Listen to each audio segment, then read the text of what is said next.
Assalamualaikum warahmatullahi wabarakatuh. Di sini saya akan melanjutkan penjelasan dari sistem penanggalan Komariah, yaitu penentuan awal bulan Komariah atau Hijriyah. Nah, ada dua sistem dan satu metode dalam penentuan awal bulan Hijriyah. Yang pertama adalah sistem ru'yah bil fi'li, yang kedua adalah sistem hisab, dan yang ketiga adalah metode MMM. Yang pertama adalah sistem ru'yat bil fi'li.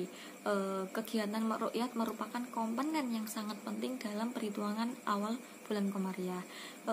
Hal ini dikarenakan kegiatan meru'yah merupakan konsep syar'i yang diajarkan Nabi Muhammad SAW kepada umatnya. Selanjutnya, definisi ru'yah sendiri dalam bahasa Arab itu artinya adalah melihat. Nah, metode ru'yat dilihat dari artinya, yaitu melihat, maka metode yang digunakan adalah melihat atau mengamati dengan mata atau dengan alat bantu seperti teleskop pada saat terbenamnya matahari menjelang bulan baru Komariah. Sistem ini adalah usaha melihat hilal dengan mata biasa dan dilakukan secara berlangsung atau dengan menggunakan alat yang dilakukan setiap akhir bulan atau tanggal 29 di ufuk barat saat matahari terbenam. Jika hilal berhasil dilihat, sejak malam itu dihitung tanggal 1 bulan baru. Tetapi jika tidak berhasil diru'yat, maka malam dan esoknya harinya masih bulan yang sedang berjalan, sehingga umur bulan yang disempurnakan atau istikmal adalah 30 hari, yaitu konsep posisi al-hilal. Nah, di dalam konsep posisi al-hilal dijadikan sebagai penentuan masuknya bulan Komariah adalah apabila perhitungan hilal sudah memenuhi kriteria sebagai penentu awal bulan. Nah, adapun dalam hal menentukan posisi hilal ada beberapa pedoman. Yang pertama yaitu ufuk hisi, yaitu bidang datar yang lurus dan searah dengan peninjau dan sejajar dengan ufuk hakiki. Nah, menurut pendapat ini bahwa apabila pada saat matahari terbenam setelah terjadinya istigma, posisi hilal sudah tampak di atas ufuk hisi, maka malam harinya terhitung sudah memasuki awal bulan baru. Dan yang kedua, ufuk hakiki.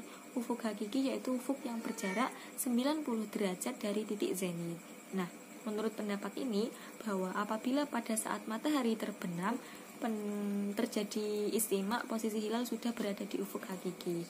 Nah, selanjutnya yaitu ufuk mar'i, yaitu menurut pendapat ini bahwa apabila posisi piringan bulan atau pada saat matahari terbenam berada di arah timur dan posisi piringan matahari awal bulan ditentukan dengan pada saat matahari terbenam, sedangkan posisi hilal berada di atas ufuk mar'i, yaitu ufuk hakiki dengan koreksi seperti kerendahan ufuk, reaksi, semi diameter, dan paralax. Selanjutnya yaitu imkan al-ru'yah. Nah, memasuknya awal bulan ditentukan berdasarkan pengamatan langsung terhadap hilal atau berdasarkan penampakan hilal atau menentukan posisi ketinggian hilal pada saat terbenamnya matahari yang memungkinkan bisa dilihat.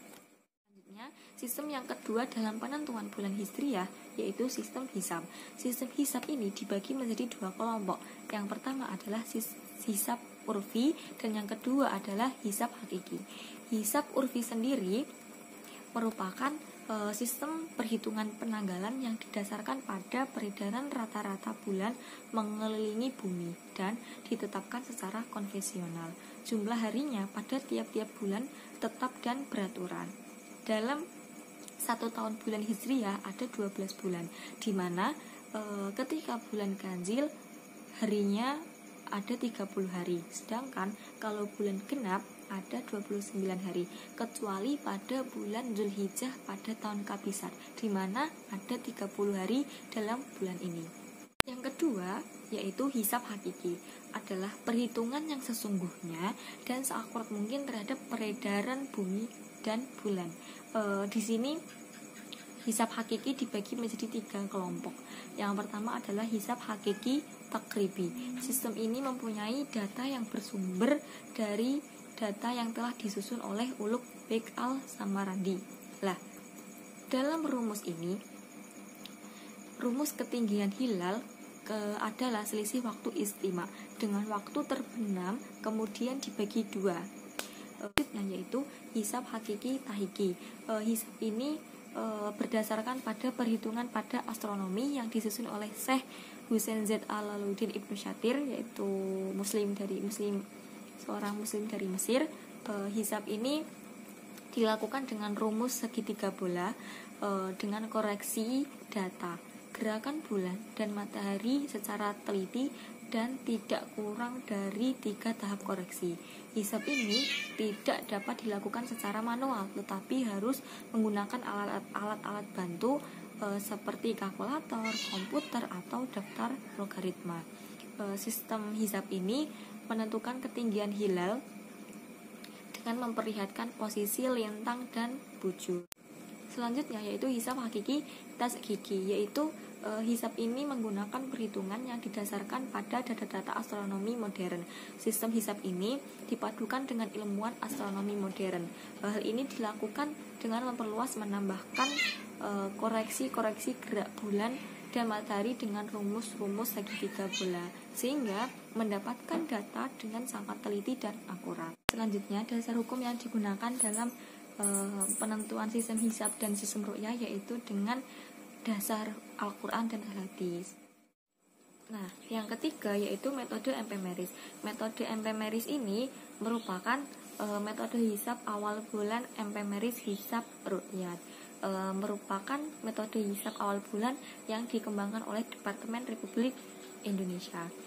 Data yang dibutuhkan untuk hisab awal bulan Komariah adalah data posisi bulan dan posisi matahari setiap jam selama 1 tahun yang bersangkutan.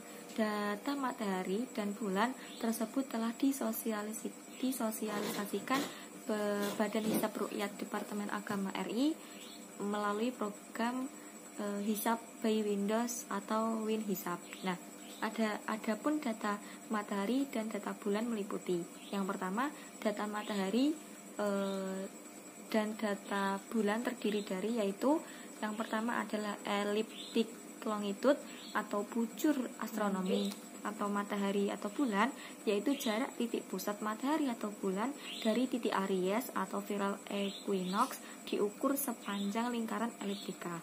Jika nilai bujur astronomi matahari sama dengan nilai bujur astronomi bulan, maka terjadi istigma. Data ini diperlukan antara lain dalam istigma dan gerhana.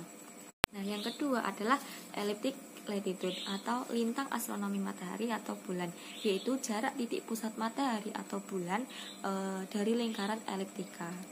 Nah, selanjutnya yaitu apparent strike ascension atau rekta matahari atau bulan, atau panjatan tegak, yaitu jarak antara suatu benda langit dari titik Aries diukur sepanjang lintang ekuator. Data ini diperlukan antara lain dalam perhitungan istigma, ketinggian hilal dan gerhana. Selanjutnya yaitu apparent declination atau deklinasi matahari atau bulan. Nah, adalah jarak antara matahari atau bulan dari ekuator diukur sepanjang lingkaran deklinasi, yaitu lingkaran besar yang mengelilingi bola langit dan melalui titik kutub langit. Selanjutnya yaitu semi diameter atau jari-jari matahari atau bulan, yaitu jarak antara titik pusat matahari atau bulan dengan piringan luarnya. Nah, data matahari yang pertama ada true geocentric atau jarak geocentric, yaitu jarak antara bumi dan matahari. Nilai pada data ini merupakan jarak rata-rata bumi dan matahari sekitar 150 juta kilometer. Karena bumi mengelilingi matahari dalam bentuk elips, maka jarak bumi matahari tidak selama itu. Jarak terdekat atau perix, sedangkan jarak terjauh disebut apox. Data ini untuk menghitung gerhana. Selanjutnya yaitu true obliquity atau kemiringan ekliptika, yaitu besarnya sudut kemiringan antara ekuator dan ekliptika. Data ini untuk menghitung istigma dan gerhana. Selanjutnya, equation of time atau perata waktu, yaitu selisih antara waktu kulminasi matahari hakiki dengan waktu kulminasi matahari rata-rata. Bumi berputar pada sumbu rata-rata 24 jam sekali putaran, tetapi ternyata kecepatan perputaran ini tidak selalu sama, sehingga saat kulminasinya pun selalu berubah-ubah. Perubahan-perubahan ini disebut perata waktu. Nah, data ini diperlukan dalam menghitung hisab waktu sholat. Selanjutnya, data bulan.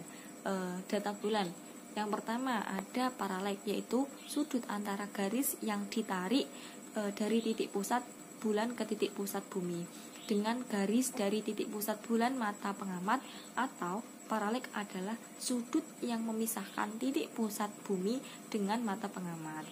Selanjutnya yaitu angle break climb, atau sudut kemiringan hilal, yaitu sudut kemiringan sinar hilal yang tampak akibat kemiringan terhadap matahari. Nah, yang ketiga yaitu fraction illumination.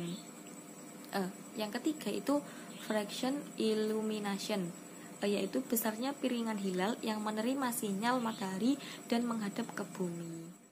Nah, selanjutnya negara-negara yang menggunakan kalender hijriah yaitu Arab Saudi, Irak, Suriah, Yordania, Lebanon, Palestina. Nah, alasan mengapa negara ini menggunakan kalender hijriah karena mayoritas negara ini adalah Muslim dan lebih menganut syariat Islam dan dalam menentukan waktu memasuki bulan baru dan waktu ibadah dengan menggunakan kalender hijriah.